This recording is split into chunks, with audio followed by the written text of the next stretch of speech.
Assalamualaikum warahmatullahi wabarakatuh. Pemirsa Tadabbur Ilmi, surga dan neraka adalah tujuan terakhir yang akan dituju oleh seluruh manusia yang hidup di dunia. Sebelum menuju ke sana, semua manusia terlebih dahulu menjalani berbagai cobaan semasa hidup di dunia. Orang-orang yang berhasil melewati cobaan itu dengan mengumpulkan bekal untuk akhirat, mereka akan masuk ke dalam surga. Namun bagi mereka yang memilih kehidupan dunia tanpa memperdulikan bekalnya di akhirat, maka kelak di akhirat mereka akan terlempar ke dalam neraka. Masuk ke dalam surga tentu merupakan sebuah keinginan bagi setiap manusia, khususnya umat Islam. Bagi umat muslim, tempat ini hanya bisa diraih dengan menjalankan amalan yang sudah diperintahkan oleh Allah dan Rasul-Nya yang termaktub dalam Al-Quran dan hadis. Kenikmatan di surga juga tergantung dengan amal yang dikerjakan selama di dunia. Seperti sholat sunnah berikut ini. Rasulullah Shallallahu Alaihi Wasallam menyampaikan, barang siapa yang rutin mengerjakannya, ia akan mendapatkan hadiah sebuah rumah di surga. Lantas, apakah sholat sunnah yang berhadiah rumah di surga itu? Mau tahu jawabannya? Simak ulasannya dengan menonton video ini hingga akhir.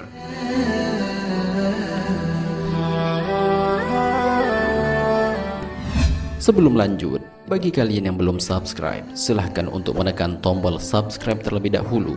Aktifkan lonceng notifikasinya. Bagikan video ini kepada teman-teman kalian agar semakin banyak orang yang mendapatkan manfaat dari channel ini.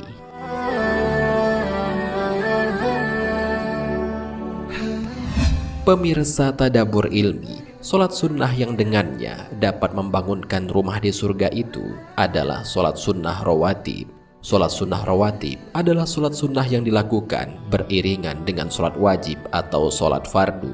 Cara mengerjakannya sama seperti sholat-sholat pada umumnya. Sholat rawatib ini berjumlah 12 rakaat. Jika dilakukan dengan istiqomah, maka pelakunya akan mendapatkan sebuah rumah di surga. Hal ini sebagaimana dijelaskan dalam sebuah hadis.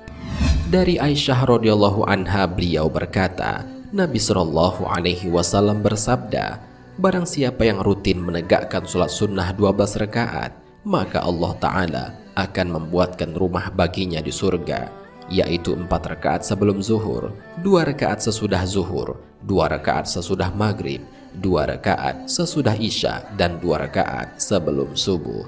Hadis riwayat Tirmizi.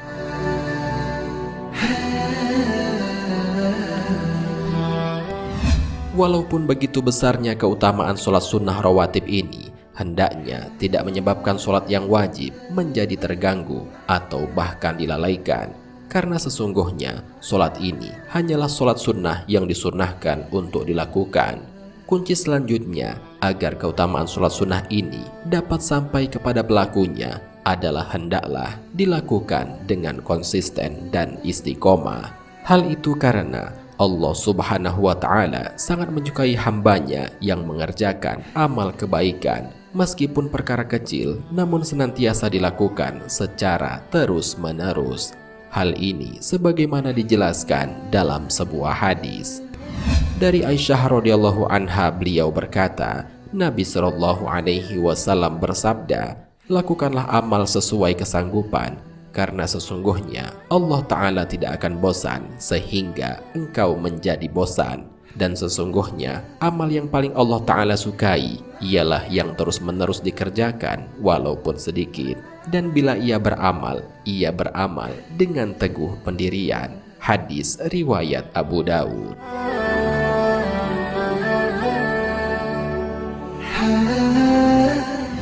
Selain dengan mengerjakan sholat sunnah rawatib 12 rakaat yang dapat membangunkan rumah di surga, ternyata masih ada beberapa amal lainnya yang jika dikerjakan juga akan mendapatkan ganjaran dibangunkan rumah di surga.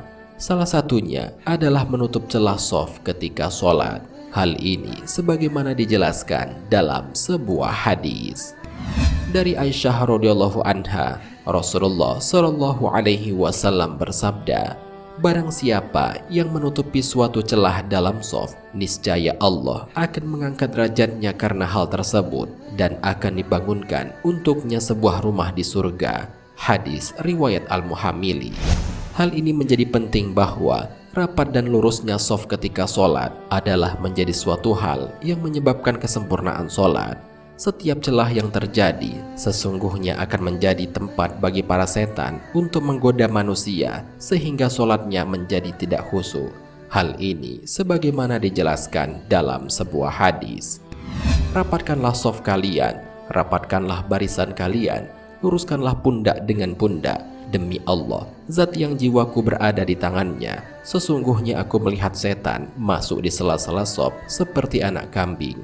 Hadis riwayat Abu Daud dan Ibnu Hibban. Dalam riwayat lainnya juga dijelaskan dari Abu Hurairah radhiyallahu anhu, Rasulullah shallallahu alaihi wasallam bersabda, ketika azan dikumandangkan, setan menjauh sambil terkentut-kentut sehingga tidak mendengarkan azan. Setelah azan selesai, dia datang lagi. Ketika iqomah dikumandangkan, dia pergi. Setelah selesai iqomah, dia balik lagi, lalu membisikkan dalam hati orang yang sholat, ingat A, ingat B, mengingatkan sesuatu yang tidak terlintas dalam ingatan, hingga dia lupa berapa jumlah rakaat yang dia kerjakan. Hadis riwayat Ahmad, Bukhari, dan Muslim.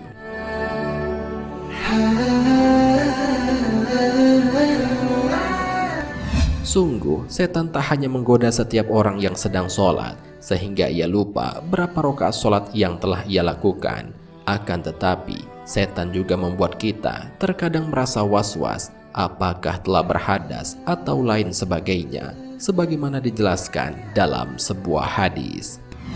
Sesungguhnya setan mendatangi kalian ketika sholat, lalu dia basahi tempat keluarnya kencing, hingga kalian merasa berhadas atau ada kencing yang keluar. Dia juga datang menabok dubur kalian, sehingga kalian merasa telah berhadas atau kentut. Karena itu, jangan kalian batalkan sholat sampai mencium bau kentut atau ada yang basah di celana. Hadis riwayat Ibnu Abi Syaibah.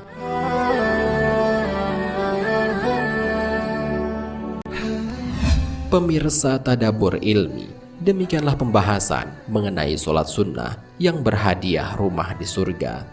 Sholat sunnah itu adalah sholat sunnah rawatib, yaitu 4 rakaat sebelum zuhur, 2 rakaat sesudah zuhur, 2 rakaat sesudah maghrib, 2 rakaat sesudah isya, dan 2 rakaat sebelum subuh. Keutamaan ini bisa didapatkan bagi siapa saja yang melakukannya secara konsisten dan terus-menerus. Karena sesungguhnya Allah sangat menyukai amalan yang dilakukan secara konsisten dan terus-menerus. Dengan mengetahui keutamaan sholat sunnah ini, semoga hal itu dapat menjadikan kita terpacu untuk selalu melakukannya, walaupun dalam kondisi bagaimanapun. Amin ya Rabbal Alamin. Wallahu a'lam bishawab. Jika terdapat kesalahan dalam penyampaian ini, admin mohon maaf, dan itu merupakan kesalahan dari admin sendiri. Jika ada benarnya, itu adalah dari Allah Subhanahu wa Ta'ala. Semoga bermanfaat. Wassalamualaikum warahmatullahi wabarakatuh.